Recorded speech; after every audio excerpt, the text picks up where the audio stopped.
Coromandel was a governorate of the Dutch East India Company on the Coromandel coast between 1610 until the company's liquidation in 1798. It then became a colony of the Kingdom of the Netherlands until 1825, when it was relinquished to the British according to the Anglo-Dutch Treaty of 1824. Dutch presence in the region started by the capture of Pulicache from the Portuguese. It is part of what is today called Dutch India. History. In 1606, a Dutch ship stopped on the shores of the Coromandel village near Pulicache, north of the mouth of the lake, requesting water. Local Muslims offered food and help to the Dutch. They struck a trade partnership to procure and supply local merchandise to the Dutch for trade in the East Indies. Queen Arabai, a wife of King Venkata II, ruled Pralaya Kaveri, and during her reign in 1608 the Dutch East India Company was given permission to build a fort and do trading. They built a fort named Geldria at Pulicache as a defense from local kings and the Portuguese,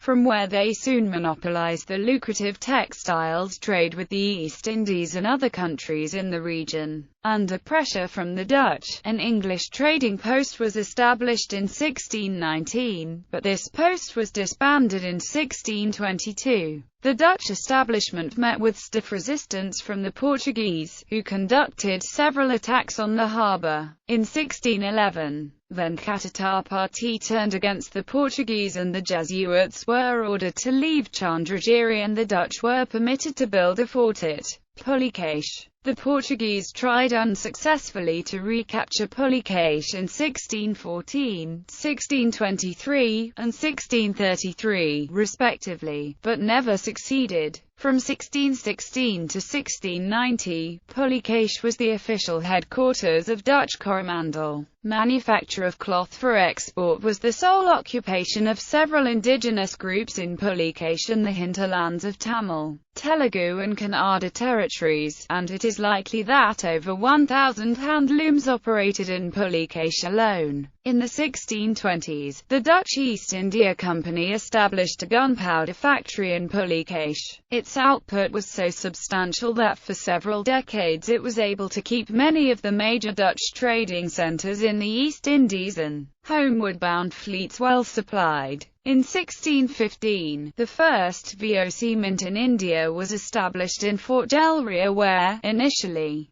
Kaz copper coins with VOC monogram and a Sanskrit legend were minted. The Pulicache mint operated till 1674, when a new mint was established at Nagapattinam. These coins were widely used in Ceylon. The rise and fall of Nagapattinam. The headquarters of the colony shifted to Nagapattinam in 1690. After the Dutch had begun working on their Fort Vijayafsanan 3 years earlier, the heavily armed fort in the end proved useless in the 1781 siege of Negapatam, in which the British took the fort. In the Treaty of Paris of 1784, which ended the Fourth Anglo-Dutch War, of which this siege was part, Nagapattinam was not restored to Dutch rule, but instead remained British. The headquarters of the colony shifted back to Pulicache. By the early 18th century, Pulicat's population has been estimated to have declined to just over 10,000. In 1746, the monsoon failed, resulting in a devastating famine. In the larger towns of Pulicache and Sandholm alone, the death toll was put at 15,000, and only one-third of the textile weavers,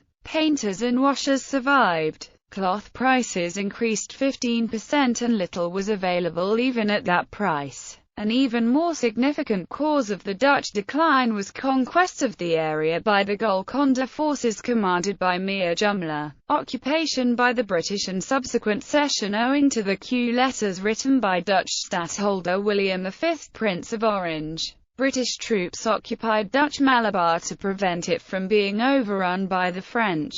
The Anglo-Dutch Treaty of 1814 restored Dutch Malabar to Dutch rule in 1818, but 7 years later the colony was again left to the British, owing to the Anglo-Dutch Treaty of 1824, except for 2 short breaks. Dutch rule of Pulicache lasted for 214 years between 1606 and 1825 till the King of Architects ceded Chingleput district to the British in 1825. Dutch Coromandel today. Pulicache today bears silent testimony to the Dutch, with the Dutch fort dating back to 1609 in ruins. A Dutch church and cemetery with 22 protected tombs dating from 1631 to 1655, and another Dutch cemetery with 76 tombs and mausoleums protected by the Archaeological Survey of India. Dutch architects and scholars now intend to support efforts to restore these early Dutch settlements, forts and trading posts.